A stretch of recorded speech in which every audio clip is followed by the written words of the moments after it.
Hey, welcome to the Men Podcast.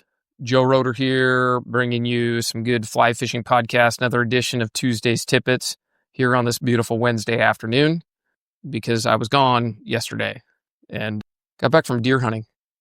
No deer. Snow. A lot of snow. A lot of snow. Which is good. Yeah, but now we're back in our fishing jobs. Eric was out to in a different area, and he also got snowed on. I got more snow, yeah. It was, it's funny, like we were talking about how the whole summer and it's hot and you complain and you kind of want it to cool off, and never seems like we get that just right. It's always boom, too much, and then you kind of miss the nice summer. Yeah, the Cascades are brutal, man. Hunting high country mule deer in the Cascades is tough, but it's kind of funny. It makes, I'd say, fly fishing seem easy, but I'm like really glad to go back to trout fishing because it's more fair. You know your quarry's there, and there's certain things you could do to generate action for yourself. But gosh, there were times this last weekend I just felt helpless up there. No visibility, blowing snow, freezing cold. Back to trouting for a while. I can lick my wounds here this next few days. Well, and you could trout fish more than 10 days out of the year, so that's nice. That's a good point. There's a lot of pressure on you, but yeah. So Men Podcast here. A couple little announcements. I always forget to do announcements, but we have our women's rendezvous coming up October 19th. If you live in the Pacific Northwest, you're either a lady or you know a lady that wants to just come to our open house, learn about our women's programs, meet our guide gals. There's a link. It's on our homepage right now, and there's a couple other links. And then the other one snuck up on me, is the Fly Fishing Film Tour. I saw that up there in the office. When is it? November 14th. Yeah. Is it here again? It's here in the lodge. And yep, it's conservation organization called Washington Waters Trust. And I know these trusts exist in other states, but they try to help keep cooled, clean water in our fish-bearing streams. And yeah, so we do this benefit screening November 14th. And yeah, just kind of earmark the date. I'm sending out a newsletter like this weekend, and then it'll be on our website, etc. But don't freak out if you're listening to this and you haven't got your ticket yet. Just go to our website, browse around, or go to our social media and do that. Yeah, those are really the only major events coming up. We're going to do a tying rendezvous sometime this winter. We haven't landed on a date yet, but that's going to be fun.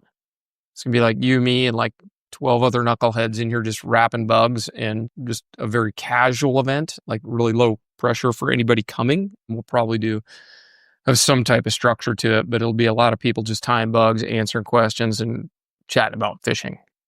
And with the theme largely being like replicatable flies. I mean, I think most of our tying network here, with the exception of a couple of weirdos like Hayden and Skylar, that tie show bugs. Yeah, we tie guide flies. 4 ingredients. Dude, 4 ingredients, 4 minutes tops. But, my 4 and 4, recipes. So yeah, tying rendezvous will be this winter. Yeah, but you're just off the river, man. I literally grabbed you minutes after taking your boat out. So tell me a little bit about fishing today. Good fishing. I mean, I've been gone, like you said, hunting, so a little bit of time away, and then we had that big cold snap. And it's beautiful down here. I mean, I heard Monday was really windy in the canyon, and some people didn't go out fishing and stuff, like bad wind. And it was cold this morning. I don't have a thermometer in my new rig, but it was definitely below freezing. And 24 degrees. 24. I mean, it was cold. I had the big jacket on. I had the waterproof green gloves, getting the ice out of the boat. But usually when that happens, right, the first cold snap, those big fish start being more active, and that definitely was the case today. I mean, we didn't catch a lot of fish. I mean, 1 or 2 fish in a good area, and I was doing a 3-boater, right? So sharing water, sharing some water, I mean, doing some laps, but I mean, the average size is probably double what it's been. Oh man. So yeah, you guys hit some nice fish. Yeah. So the bigger trout's metabolism kind of stayed up and triggered the bite a little bit. Yeah, triggered the bite. I mean, yeah. So it's good fishing. I mean, similar flies that's been working. I mean, blue wings primarily, but we also did break out some stones, because usually I have guided enough, like you kind of start to anticipate stuff just based on the weather and the calendar and all that. So we did start fishing stones again, and maybe every third fish was on a stonefly. Not bad. I haven't fished a stonefly in probably 6 weeks, a stonefly nymph. Yeah. Just because I felt like the fish were under such, they were like, Oh, it would repel fish. oh yeah, this fish swim away from the Pat's rubber Yeah. leg, at certain points of the year. But yeah, I've seen that too. Like a good sized stonefly in the wintertime, there's kind of a resurgence of that pattern. Yeah. I think the bugs like it too. Like, I'm looking at the river right now, and the sun angle has gotten so low so fast in the last week or so. It's like just gotten to the point where these canyon walls are giving us way more shade. And I firmly believe that those bugs, they know their prey. I mean, otherwise they wouldn't, be able to survive escaping the trout and the birds and other bugs, quite frankly, because they're predatory insects like the salmonfly nymph in the river. And I think just the bugs in general get more active. They like those longer periods of shade this time of year. What about so stones work? What are you running for small bugs? Yeah, I've been using. I mean, everything's a Euro nymph anymore, but those I can't say enough good things about the Protagons from Montana Fly Company. So that they're called the Spanish bullet, and they have many different colors. Mm-hmm. The green one, of course, works with a hot collar. It seems to work. Those are the ones that Better. are actually available down to size 18, right? They're down to size 18, yeah. And then there's a micro Protagon, which I haven't really used that one. It's on a little different style hook. It's on like a flatter jig hook, and then a little bit, instead of a 90-degree eye, it's like just a downturn eye. And I haven't used those. Those are pretty small, but those would be good for like a really techie river. And those go down to like a 22. Yeah, that's the problem with some of those patterns. They only make them in a couple of sizes. Yeah. But a lot of the Protagons, I was explaining the history of the Protagon nymph recently, and like most history with me goes in one year and out the other. Science, I can retain that, but the Protagon really is it's a great anchor fly for tightline nymphing. I mean, it gets down super fast, gets to the bottom, and then drags whatever you have above it down behind it. So a lot of those Protagons initially, at least from my experience as a fly buyer, wholesale fly buyer, weren't available in a lot of those itty bitties, sizes. And it's really nice, especially with like a really light indie rig, to be able to run like a size 18 Protagon that actually drops like a bullet and stabilizes itself. Yeah, I mean they're extremely high quality. The gold, there's one I don't remember the color. The PMD is that thing is deadly. I don't know that it's that color. It's a gold bead quill body and has a little like lime green hotspot. I put that a couple weeks ago. I put that on our Trout Snack Tuesday Instagram. That fly is freaking killer. What's the actual name of the color? I don't know, but it's got that chartreuse floss right behind the bead. Yeah, I know the one you're talking about. And it's that quill body, because it's really hard to tie a production fly with quills and have them be consistently good. You know what I mean? Yeah, because they're a piece of an animal that are very inconsistent by nature. Well, these are really quality, and they're all good. And whatever hook, I mean, they're probably using Montana Fly Company hooks, I'm sure. I've always liked those. They're one of the few tiny little flies like that. You can catch a big fish on it, and they don't bend. Yeah, you don't get hook flex. Yes, because like nothing against Solitude Fly Company, but forever ever long it came out. I mean, it's only been out maybe a couple of years. That TNT Baetis in a number 20, which is similar in size to this 18 that we're talking about. It was a great fly. I mean, it still is a great fly, but you would lose nice fish on it because it would bend out. So yeah, and by bend out, you're not just talking about a permanent bend, but you're just talking. Excuse me. Need to sip a beer or something. You're talking about a hook flex part of the time, right? So yeah, it'd bend out, and then you either tell your guests that it bent out and you cut it off and throw it away if you're a good guide. Yeah. And if you're a cheap ass, then you bend it back and keep fishing. Oh, I didn't even know they would bend back. I've always thrown mine away, Eric. Yeah, okay, sure. I think there's a lot of hook flex that takes place in those lighter sizes too, where the hook flexes out, but it's spring steel, so it just bounces back, and you can't really see that it bent out, but it just, one good head shake just pried it open, but it just rebounds. It's such a flexible material. But yeah, those MFC bugs are all the flies we have are high quality flies. Yes. We don't do anything on the cheap with flies. We made a decision about 8 years ago to pursue nothing but the highest quality patterns. And if a fly doesn't fish for the guides, we exit. But yeah, the hooks on those are very light wire, so they penetrate good, and they're that slick shank competition style black hook, man. I mean, it does not take much to penetrate with those hooks. Just quick flick the rod tip, and you got full hook penetration. Oh yeah. Yeah.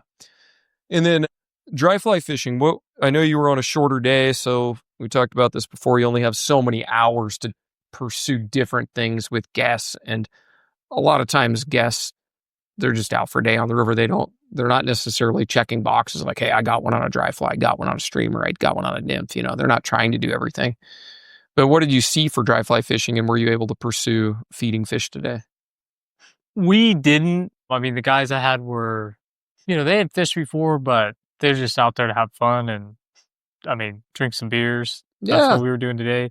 Now, Shan had Eric, who's, clearly of the group. He's the one that brings his rods and he's got his waders. He fishes. And so they did some dry fly fishing, caught a couple on dries. You'll see a lot of pretty small ones was what I was seeing up on top. And maybe every 20th fish I saw rise was like a, fish you want to catch. Yeah, in your optimal target range. Yeah. So, yeah. But, 2:00, that's right about when it's been happening. So, and something you've always told people and I think, is really important to do is have a rod set for that. Because then you'll actually do it. You won't switch out a whole nymph rig to pursue one or two feeders and then switch it back. So you're right. You'll just end up bypassing these opportunities. Yes. So yeah, the 2-rod system, dude. I keep talking about this damn guy, but man, he had the rod holder a couple weeks ago. Did I talk to you about him? Where he had the rod holder on his hip. The wading trip, we waited all day. I think I know the one. It's like a hook and it has a little elastic thing. Yeah, he had a little elastic thing, and then Mark Melnick showed me a prototype of another one that a guy's building in Canada. That's freaking amazing rod holder. I've never been like a big rod holder guy. I've always thought pretty much every rod holder so that I could hike around with a rod on my hip and then one in my hand has been a piece of garbage. They've just been distracting, and I usually find other ways to hold them, but that guy had every time we got out of the boat, he would have 2 rods with him. He just did, as a matter of discipline. I'd be like, hey, let's get out and we're gonna wade and nymph this, or we're gonna wade and streamer fish this. And then he would, by default, always grab his dry fly rod. And there were a couple times during the day that he was like, I don't know, he'd be 50 yards from the boat, probably not gonna like hike, all the way back to the boat and get his dry fly rod. But yeah, he'd reel in and then switch and then make 1 or 2 casts and get a trout on a dry fly. And I was like, that guy really had his stuff together. Yeah, I had never done that trout fishing. And so much trout fishing for me anymore is out of a boat, and yeah, you can just grab one out of the rod holder. But even then, I needed to be better about have a dry fly rod set up and ready to go for these for dry fly fishing like this. That's a hatch. In the spring, right, when it's squalls, what I'll do is I'll typically re-rig the rods while we're having lunch or something, and then boom, we're ready to go. And you're going to commit to it for a couple of hours. Oh, we're doing it, yeah. Just to get, because you need to get in the groove and search. But like, man, when these fish are like random popcorn and you're like, oh, there's one popped, you've got to be able to just grab the rod, take a shot at that one fish. And if you have success, maybe you just start head hunting. But yeah, I agree. I'm going to go out tomorrow. 2:00. That's the time I need to get out of here and go fishing. 2:00 is when, that was the hatch. I think I'm just going to road hunt a little bit tomorrow. Yeah, I mean, there's lots of targets. Like I said, not a ton of nice ones, but I mean, and the wading is, if you're a good wader, you can get after it right now. Yeah, you don't really. The boat is much less essential. Even almost a burden if you float too far, pick out a section and then you get into good blue inks, because you could spend hours in one big flat. Yeah, and you gotta try walking up from Rosa. It's crazy at what it's like in there right now. Walking up? Yeah, I mean, it's like, I mean, I've floated through there one other time when they were letting the water out below, from Rosa Dam, and it's Mhm. like, significantly, it's fast and there's exposed gravel bars in there right now, and I've we never caught a done couple wor of fish in there. I've never done worth a crap below. So what we're talking about here is we have a small dam about 10 miles downstream from here. Yeah, So it's like basically a glorified diversion dam, and it makes a little bit of a lake, it's still moving water. And then they keep water in that all summer, and then at the end of the season they drop it. And so what was a lake is now a river, yeah. basically. And I've never done worth a crap hiking down below. Oh no, I just mean like hike up from the water. Okay, because down below it's like I've always thought, oh, now I'm gonna go catch all these big fish that were living down here in the lake all Yeah. summer, and that has never worked out for me. All I do is get stuck in the mud down there. Well, I think it's because it's so low. Because the other time that I floated through there in the winter, it was in the winter, or no, it was in the early spring.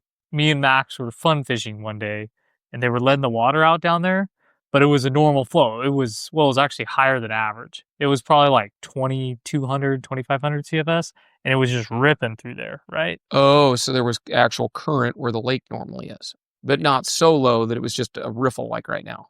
Well, like right now, it's really fishy. The time I floated through there before, it was like warp speed. Oh, It was gotcha. warp speed, and it wasn't fishy at all. Now there's some holes, some There's slow some points. holes. There's some.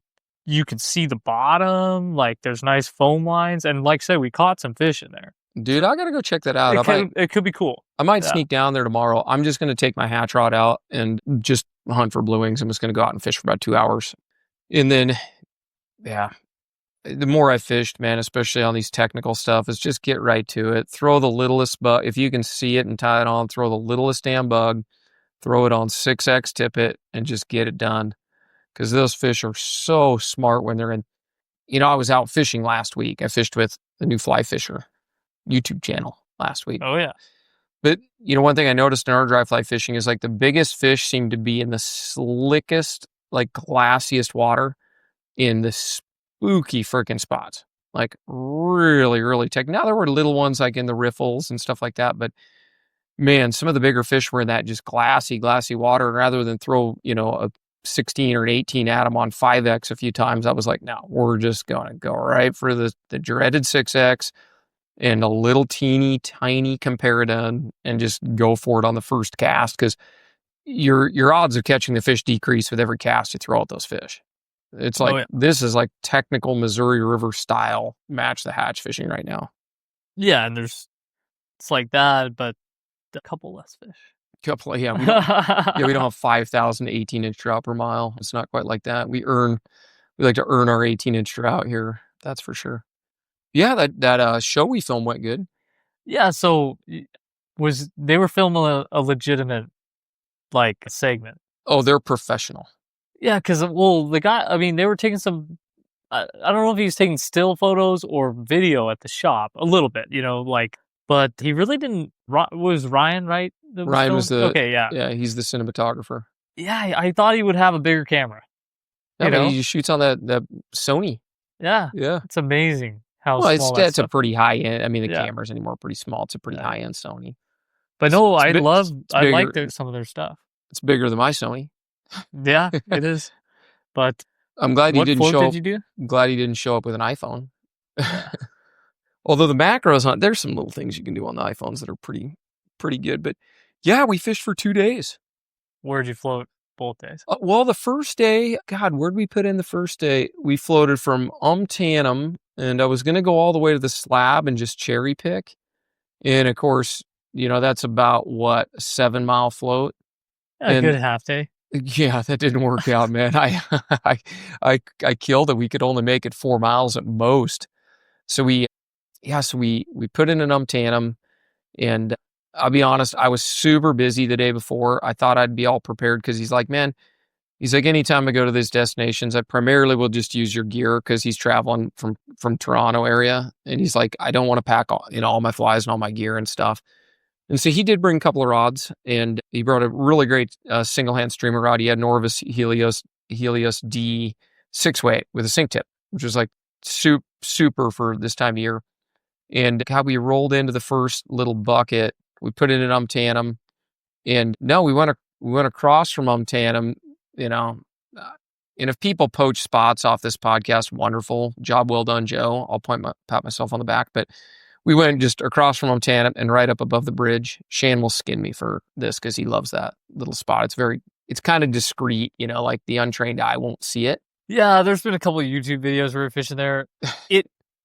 I'll just say it. It's really not that good of a wade fishing spot because if you're gonna fish it right, you better be 9 feet tall. And you're gonna stand in the muck. Yeah, it's really not a very good wade fishing spot. So we waded it. Yeah. We had to wait. So we had to walk through all that mud and all those weeds, dude. And it was the first spot. And I really want Mark to have a great experience here. And I don't want to over promote the river, but I do like celebrating what we have. So I do want to showcase some good fishing because I think that this is a very special fishery. And so I frankly, kind of nervous. And I'm like, oh man, I'm here wading through the muck, probably not because you want a really good tempo for the day. So wading through the muck generally is a good tempo. Dude, we got in there and caught right off the bat, just single hand swinging with little itty bitty buggers and got a couple of fish right off the bat swinging buggers in there. And I was like, okay, it's on. Cause that morning was just a little bit colder, not as good as today, but that morning was a little bit colder. So we waded the muck, did all that, got a couple of fish, and then we went down to a little more secretive bucket that's just a little ways down there. I won't even say if it's river. Did you catch some fish in that secretive bucket? You know the bucket I'm talking about? I haven't been catching anything there. Oh, okay. Yeah. So it's that kind of discreet little bucket that's very hard to read. For a really trained eye that's out here a lot, you'll see it, but there's a random dip in the bedrock. And dude, we got in there, we caught 2 fish that would one of them was 20, the other one was pushing 20. I think we got a third one, and we caught them on 3 different things in that little bucket. We got one single hand swinging on a little itty bitty bugger. And I think it was a little hibernator. I switched around quite a bit, so I can't remember, but a little bit. The thing I like about the hibernator, this is interesting. This is actually what Tuesday's Tippets are supposed to be about. I swung it first with a beadhead micro mini Dalai Lama thing. I can't remember the name. It's like a beadhead Dalai Lama. It's the mini. Yeah. It's a sea fly. Yeah, beautiful little fly. I remember the rep gave me a few of those as samples, and I was like, I did really well. I'm like, oh, we have to carry this thing. So we swung with that, and then I held the thing in the water, and because it's heavy, it wasn't flapping around and wandering. And then I put that hibernator on, and that hibernator is essentially unweighted. There's a lot of material, and that hibernator was all over the place, just on current tension, just whipping around at the end of the tippet. I just literally held the two almost side by side. I held one. I go, dude, that thing doesn't have the action in this slower current. And the current's not that slow. It's just the river's low. The Dalai Lama didn't have enough action. No. And then we put the hibernator on, and it was whipping all over the place. And we got a little snaggy with the llama. And we put that hibernator on, and boom, got a freaking fabulous rainbow and great fish. And then we swung it with a single hander, and then we tight lined it, and I changed, and we got a good one on one. I can't remember. I think it was the biggest size of another Montana Fly Company fly. They're not a sponsor, I promise you. We just happen to sell their flies. It was the Barry's PCP, running the biggest one as an anchor. And then we played around a little bit more, and Mark doesn't have a tremendous amount of experience tightline nymphing. We're chatting about this pre-episode, but he's super fishy, and he has done some of it, so the fact that he's just fishy, he did really well on managing the line, because there's no form of fishing that is more hypersensitive to mistakes on the angler than tightline nymphing. I mean, you twitch your rod tip wrong, you destroy the whole drift. You twitch your rod tip wrong on a slack line, and who cares? The fish certainly don't. So we played around a little bit, and then I switched up to that peacock partridge soft tackle. That, what is it? $2 fly, Rio fly, just a really good classic pattern. And we got one on that. We got a fish that I can't say it was 20, but it was all at 18 on a size 20, and that hook held, which I was shocked. I was surprised. We got him right in the upper lip, just perfect, right in the bone. So no harm to the trout, just a little exercise. And we caught a half dozen fish there, and we got on a soft tackle, streamer, and that buries PCP.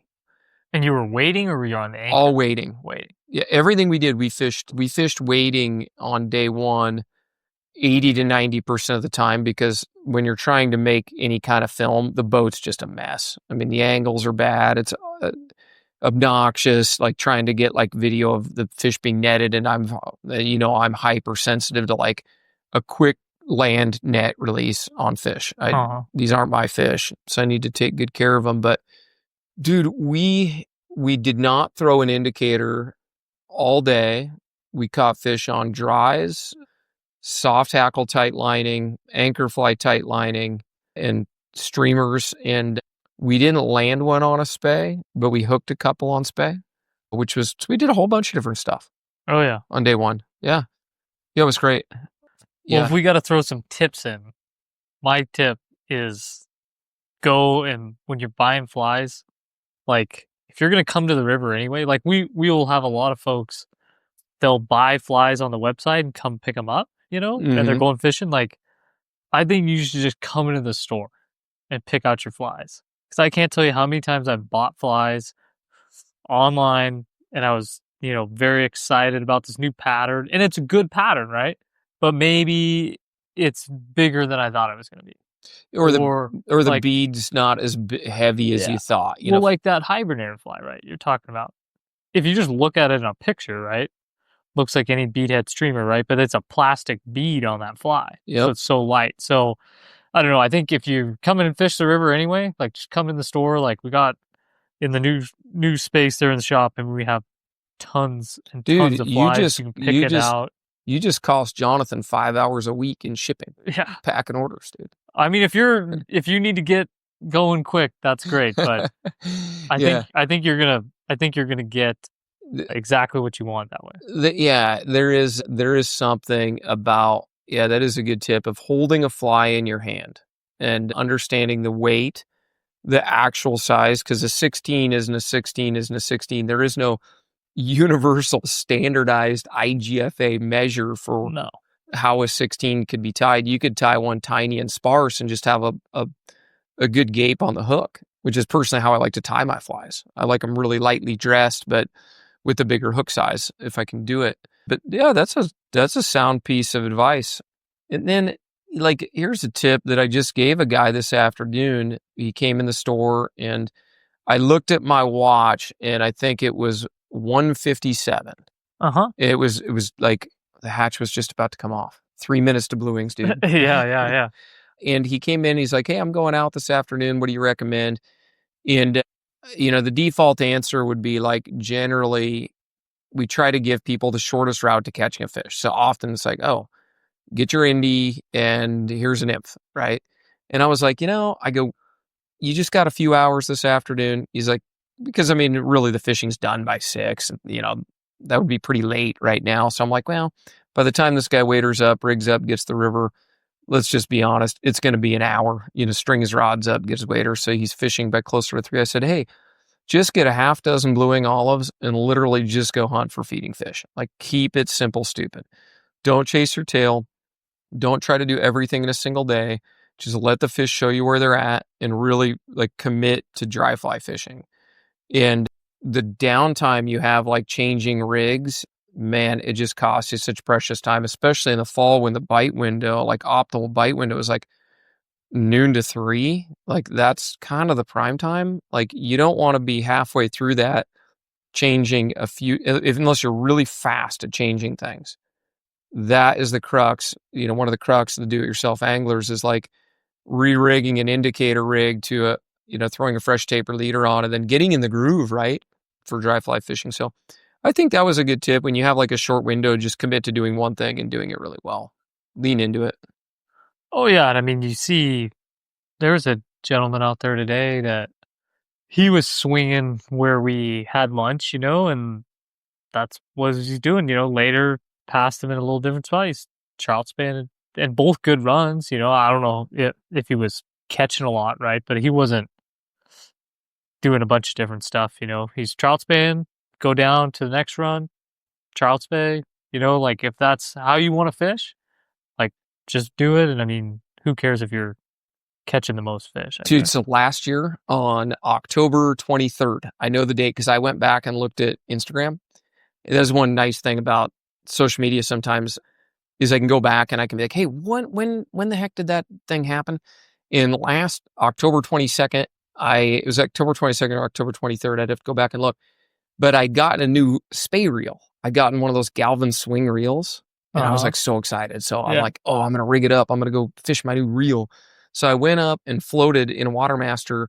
Didn't take any other gear except my trout spay gear because like the blueing olive hatch had been real benign. And this is the time of year to spay fish. And the cool thing about spay fishing is like you bring 6 flies in a spool of 3X fluoro right now, and that's your entire tackle set, right? In your pocket.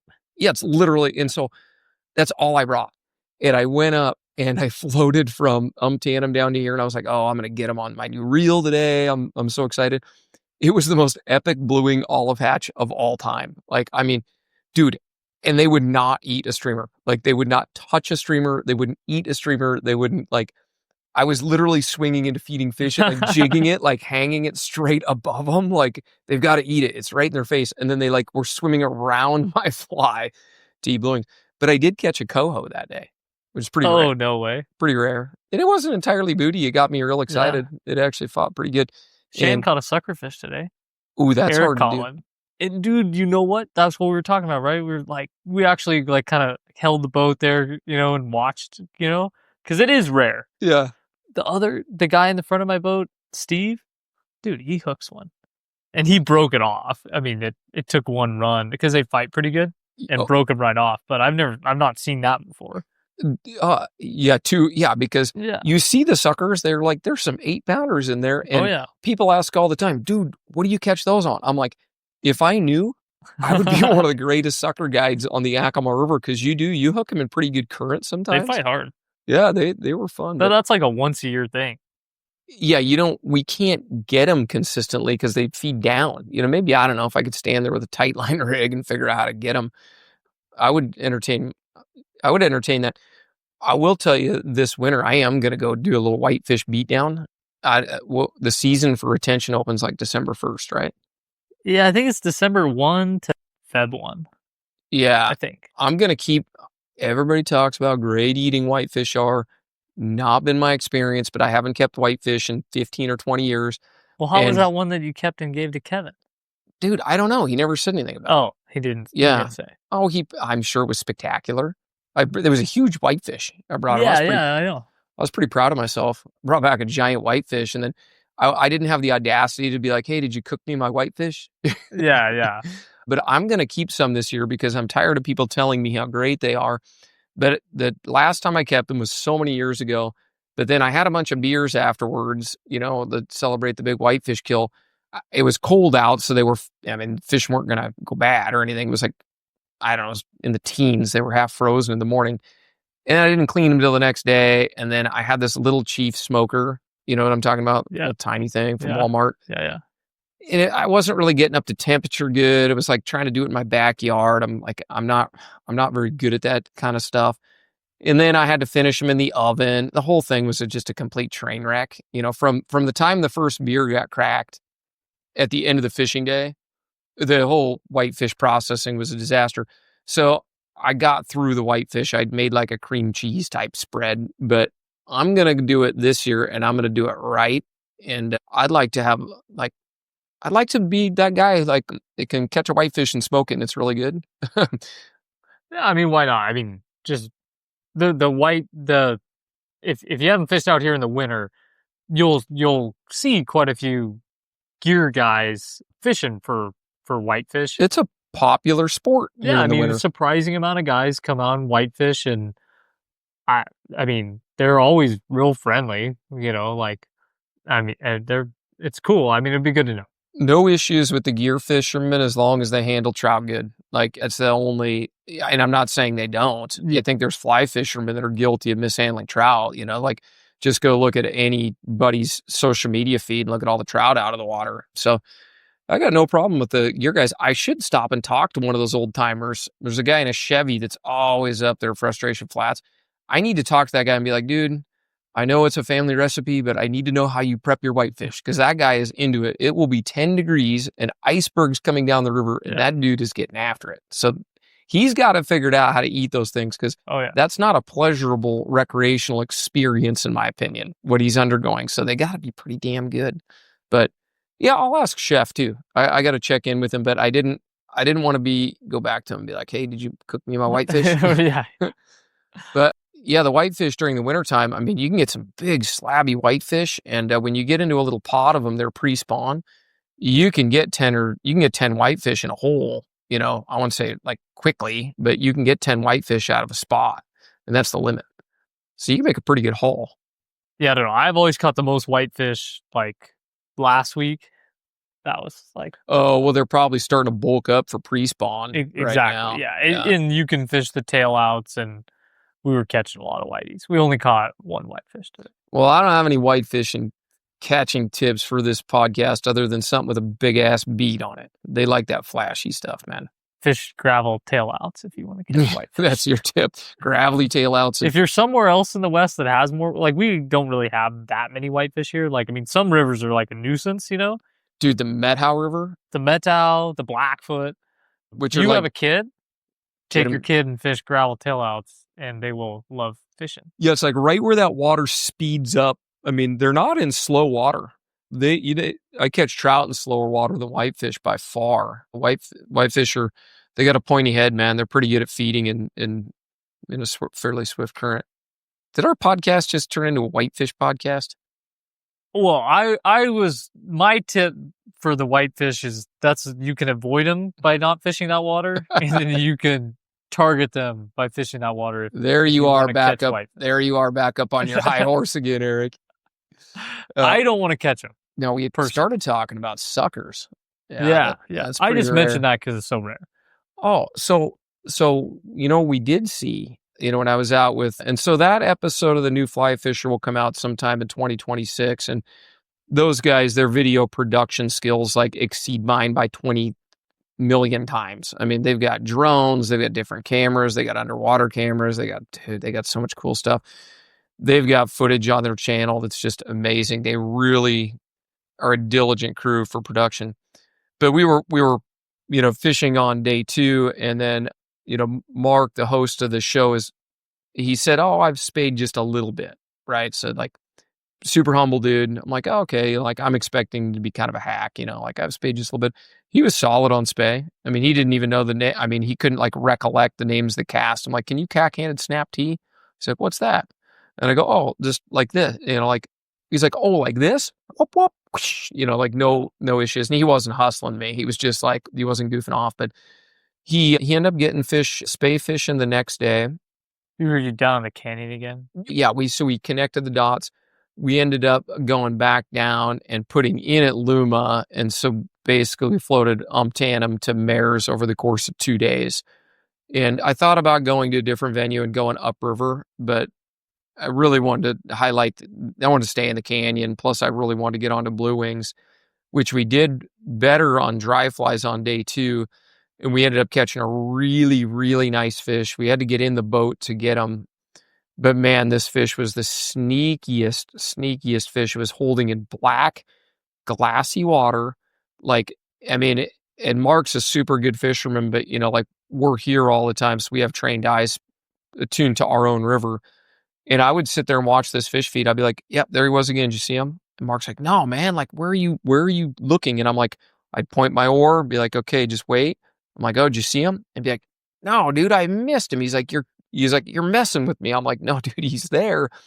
But we ended up catching him on like a CDC dun.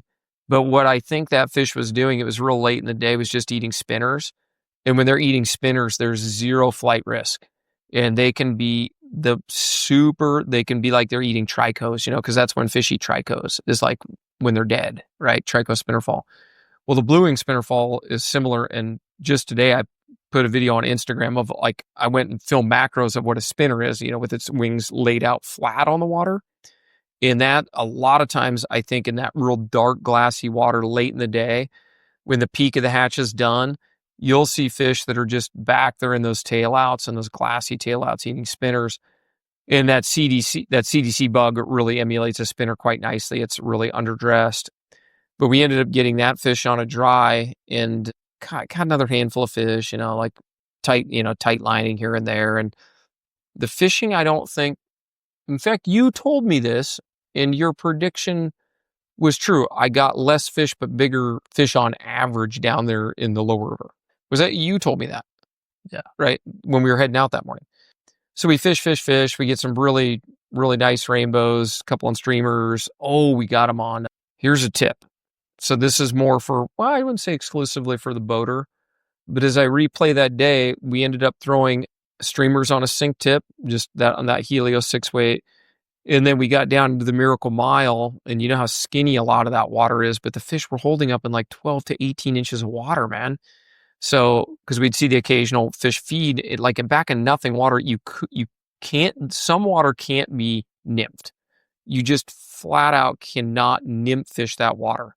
You'd have to have the patience of Job, to throw the tiniest pulsa indicator and like a tiny Protagon or soft tackle and pick this water apart for days. No, and that's true dry fly water. True dry fly water. Like you can't, and so we dry flied here and there, but it was real late in the hatch. And finally I was like, we need to throw a floating line, a long ass leader, like a 10-foot leader, and a little teeny streamer, because we had to cover the water pretty quickly. And you could do this on foot or in a boat, when you're just hiking through some of that water that's slower than walking speed. There isn't one spot that the fish are going to gravitate towards. It's really like fishing a flat. You can't see the fish in there because it's dark bottom, shady. But yeah, we threw like a 10-foot leader, and I threw, I think, real light, like 4X fluorocarbon to a little olive soccer bomb and throw it way up there in the skinny water and caught we hooked 2, but we landed 1 really exceptional trout. And that was kind of a feel-good moment of like changing strategies based on water type. Is like, hey, the sink tip is just way too much for this water. We've got to lighten up. And I think that's a challenge of like spooky water fishing. You can't nymph fish everything. No. You've got to react to the water that you're throwing into. Oh, so where I was going with this, I'm kind of like replaying the float. So yeah, long leader, floating line, little streamer. We float. And then, dude, we're floating downstream. And Mark goes, or no, it was Ryan in the back. Ryan looks over and goes, dude, look at that fish. And we'd been seeing a bunch of these suckers. Yeah. So the sucker, and I'm like, yeah, look at that sucker. Go. There's a bunch of them because normally we can't see the suckers very well. But right now it's like an aquarium out there. And he goes, look at that fish. Dude, we float by this chrome bright steelhead holding in a tail out. Like bright blue, like just that. Had the glow. Just gorgeous, non-resident trout. Non-resident, our trout are camouflage here, man. We don't see trout in the river very often. No. This thing was glowing like a blue crystal. And I go, dude, that's a steelhead. And it was right by the friggin' boat. I think the fish had been migrating and then was just tired right there. So I row back and I row up, and normally any resident trout in its right mind is gone. Like they're so flighty, man. And so I row back and I go, dude, we're not going to catch that fish. Like 1, you can't target steelhead. Like 2, it's not going to eat, I can see the fish there. And he got his GoPro on like a 6 or 8 foot stick, and I just quietly rode up, dude. And he took his GoPro and got right up to the fish and got this beautiful film of this, like 24 inches, or 24 inches, like which average steelhead here, probably on the big side even for here. Sure. Like we don't get a lot of fish in that. I mean, I've seen 1 at 30 inches here over all my years guiding, and so we don't get very many fish that, like a 4-pound steelhead is pretty typical for us. Yeah, we saw the steelhead, which was awesome. I really like seeing, like, especially one that bright and healthy. I saw one last 2 weeks ago. Just holding. Yeah, and this one actually. Or did you hook it? No, this one spooked. But same thing, like that you're talking about, like steelhead. When you float over them, like we'll see steelhead in the meadow when we're trout fishing. Mm-hmm. Well, you'll see a lot more there just because of the clarity, and there's a bazillion steelhead in that river, and they just have that glow. Yeah, totally different than the red. It's super cool experience to see them. I like that a lot. It's magic, dude. It was like, whoa. We floated over, and I'm like, that is not a trout. not just based on size, but I'm like, that thing is so cool. And I was like, I want to catch it right then and there. Did you try to convince Mark to come back and do another show, steelhead fishing? You know, Or do they really do that? our steelhead fishery doesn't need any help with promotion. Just for fun, no cameras. Oh, no cameras. You know, I didn't, he was out here to do 2 projects, one of which was a Recovery Beyond program. I think I told you about that. Oh, I didn't know he was involved with that. Well, he's filming the documentary I see. of the program, which is, my apologies, I might butcher it, but I'll summarize it. But basically, folks that are recovering from addiction of different types, the idea is like, let's get them hooked into fly fishing and help give them kind of a mode to recover from addiction. And we got this wonderful friend of ours, Mark Perry, that kind of teed this up. And so, yeah, a group of a dozen people in the program came out on Saturday, and then Noah Meyer ran kind of it was supposed to be a casual class. It sure was a casual class, but Noah is such a consummate professional. He ran him through like a whole intro to fly fishing program. Did a great job. I got the most wonderful email from Mark, and Noah did a fantastic job. And then some of the folks caught their first fish on a fly rod that afternoon, which, as you know, wade fishing on this river to catch your first fish on a fly rod is not the easiest venue to do that. No. I suggest most people's first day fly fishing on their own without a guide, you don't catch anything. No, and they didn't have a guide. They had a couple of guides that had kind of been through the program that came back to volunteer at it. So they had some mentoring, but I think it was largely a divide and conquer effort. Yeah. I wasn't here for it, but it was kind of a divide and conquer. So they filmed the documentary, kind of a documentary of that. Do you know where people could find that? Well, it'll eventually, I haven't looked to see, if Recovery Beyond has like a website or how they're going to utilize the media, but the show we filmed will air on the New Fly Fisher at some point, but I think it'll probably wind up on the New Fly Fisher. Cool. They got a big channel. I'm sure there's podcast listeners that currently follow them, but yeah, so it was a great, excuse me, a great couple of days of fishing. Yeah, really had a great time. Had some really good fishing. I'm like, part of me is like, I think the fishing was a little too good. Like, we're conscientious of how we put pressure on the river. We like to educate folks and show what we have, because I think that people who view it get joy from not only seeing the media, but they get inspired to go fish, which I think is an avenue for a healthy lifestyle. As long as we're taking really good care of the fish and we have quick, clean, ethical catch and release values, I don't think we're hurting the river. But at the same time, Mark was like, how do you guys promote nationally? I'm like, dude, like, we don't, man. We're the local ski hill. We like short lift lines, so. Well, and it just, just the human nature, I think, like, generally people, when they do travel a long ways, go trout fishing, like, they typically end up other places, Yeah. And I think that's okay. I wouldn't stop somebody from getting on an airplane to come visit us. We've got guests that do. Right. Kenny G, shout out, flying up from Nevada on the regular, got trips. We love you, Kenny. But we've got, when Ken comes up. Yeah, we've got a handful of guests that they like. I fished a lot of places. At the end of the day, I love the Yakima. I love how the Yakima River is structured. I think we have 70 miles of it to choose from. But yeah, if I were getting on an airplane, I'm probably going to South America. And frankly, this is not a pitch for booking South America with us. Eric is our travel manager. But yeah, the airfare is expensive, but like especially in Argentina, like your lodge stays and lodge packages and stuff cost what it goes to Montana. I mean, like, if you're going to go it's actually a lot cheaper. So there are a lot of places, if you're going to get on an airplane and go a week of fishing. Now, if you live in the Northwest, you want to go to a couple of kick-ass days of fishing, man, come visit us. We'd love to help you out. What do you got for concluding tips? Dress warm. Yeah, I mean, hey, I need to be a better interviewer. Oh, okay. Eric, I'd like to ask you a couple questions about clothing systems and tips for cold weather fishing, and I'd like to start with gloves. So today I wore these. We don't sell them. They're very inexpensive. Bought them at Buymark yesterday, actually. Just like they're like a kiss box, glove from Sims. You like the neoprenes. Yeah. Well, so I just Is it a wore... completely fingerless glove? No, they're waterproof. They're not the Kispiox mitt. Okay. So I just wore those, basically a Sims Kispiox, just cheapo version, because I forgot to, like, I saved those nice ones. Like, you gave me a pair of Kispiox. Mm-hmm. Like, I saved those for the click attack when it's really cold. Yeah. So I just have those so I can leave them on my boat, right? So I just had those to mess around with the boat when it's frozen in the morning, take the plugs out, break a little ice, but no gloves during the day fishing. Yeah. It's warm enough, your hands get wet, touch the anchor rope, it's okay. Yeah, so you wear gloves when you got work to do. But I can't really do anything with gloves, Yeah. I can't do anything with gloves. I mean, if it's when we get really cold, then yeah, you need some gloves for, warming your hands up and then fishing, or you have a glove system that you can fish in, but you don't need gloves right now, I don't think.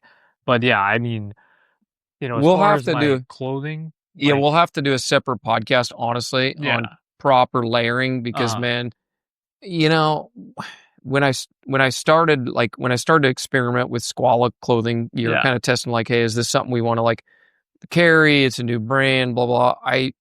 Talking to Kevin Sloan at Squala, I was like, man, there is a science to moisture management and proper layering. And being a backcountry hunter, I'd always paid attention to it. I'd paid more attention to it literally when your life is on the line. If you had to spend a night out in the woods, like in the mountains, the way we hunt. And so I've always paid a lot of attention to it with my hunting gear, but like fishing, I never paid as much attention to it. And then learning about like how Squala builds their layering systems to manage moisture and temperature, keeping moisture off your skin and outside your layers and shells. And breathability is a huge deal, so that you don't have sweat against your body. But we got to do a different podcast. We definitely should, because we both kind of nerd out on that. Like, it would be fun, but yeah. But I guess I really like this time of year. I mean, I'm still just wearing a wading pant and a sun shirt, and then I wear like a fleece and then a puffy. The puffy is obviously super mobile. As soon as you dig into your mid layers, it's a pain in the ass to layer and unlayer. And it's nice, like right now, like the next 5 days. I mean, it's not going to rain. Like, we know it's not going to rain here, so you don't need a rain jacket. I mean, there's one in my boat that just lives there, but it's not going to rain, so that's kind of nice. Dude, I got this Grundens rain jacket. It's a nice Gore-Tex one. It's not like commercial fishing Grundens that I leave under the seat of my boat. And God, I love that freaking thing when it gets Portal. No, it's lighter not the than black that. One? Oh. No, it's lighter. It's lighter than that. We don't sell it in the store, but God, I love that jacket when it gets windy. It's nice to have a really good windbreaker at your disposal. I like it because it's super packable. Yeah. And then I just throw it on for a windbreak. But yeah, I'll add 2 cents on gloves. Yeah, I have a very short and passionate love affair with various gloves at various times. I will fall in love with a glove, and I think I've got the whole fishing glove system figured out, and then I'll find something else and I'll move on. I don't think that there's a really like one glove that works for everybody. I think the only thing I'll say about gloves is almost a must-have for fishing gloves is a set of wool half-finger gloves, because you can actually tie stuff and your hands are going to get wet. And then having 2 sets of gloves. Like, for a day of fishing in cold weather, just plan one of them is going to get wet. And if the wool ones get wet, they'll usually keep me warm, warm enough still. Nothing beats wool. If wool was invented today as a synthetic, it would be all we used. Wool is still an amazing material. But generally, I like a fold-over mitt, what do we have? Sims. I mean, like, I don't care what the brand the is. Sims Freestone, yeah. Dude, Reddington used to make one. I don't know if they still do. We probably still sell it if they do, but I got a pair of Reddington fold-over mitts that are half fingers that I really like, and I'll wear those while I'm like just doing stuff. And then a set of wool half fingers, or like if I was going to be wearing gloves while fishing. I don't like the stupid latex gloves thing. You wear latex gloves? You do, don't you? I've seen that. You. Is, yeah. I mean, when it's nasty, yeah, I'm wearing not latex gloves. You want to get the nitrile. You want to get the nitrile is that mechanic style ones. So they're tough. they don't break, right? So like the cheaper ones that are just horrible, that break, like, yeah, those are horrible. But you get a good pair of nitrile gloves, like you go to an auto shop, like a O'Reilly's or Yeah. that type store, you can get these ones, and usually they're a bright color, or some people like the black ones, right? You But take they're those textured. you take those off to tie everything.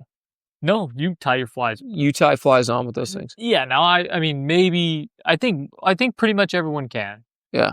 As long as you get the right size, right? Like, get the right size. So that your fingertips are nice and tight. Yeah. And you're saying you have to have the quality ones because then the tips don't like get They're not gonna abraded. break.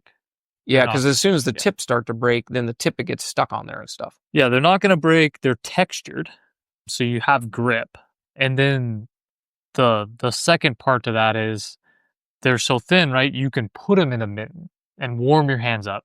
You can wear Kispioks. All right, I got Half another. finger? I sense it. I got a crush on Yeah. these gloves now. All right, I They're gotta try it. they're worth it. I mean, when it's nasty. I've tried the stupid latex, the surgical gloves, and I just don't like the micro trash. They work to keep your hands dry for a while. Yeah. I just don't like the micro trash. I just can't stand it. Going because I think if I was doing that a lot, I'm going to go through a few of those sets of gloves a day, and I feel wasteful. And don't, I mean, you're throwing away at the end of the day. I mean, you even with the nice ones, yeah, you're getting rid of them at the end of the day. But if you have the nice ones, you're only going to use one per day. I guess it's no And- different than burning through some tippet or anything else, or But that's when flies. that's when it's painful cold. Okay, Yeah, yeah, all right. So, limited. dude, I'm going to bum a set of those off you. But yeah, I think 2 sets of gloves. There's lots of different options, but just plan on your first set of gloves getting wet, and it's just inevitably that will happen, at some point during the day. Anyway, yeah. Any other tips before we close her out for today? Don't worry about watching football on Sunday. Go fishing. Go fishing, man. Dude, I have not watched a single Seahawks game all year, but I understand they're not playing too bad. Go Mariners. Go Mariners. I haven't watched a single Mariners game either, but I'm going to watch the Mariners, win game 3 of the ALCS tonight. There we go. I love those Mariners. Okay, everybody, thanks for listening. Appreciate it. We'll catch you next week.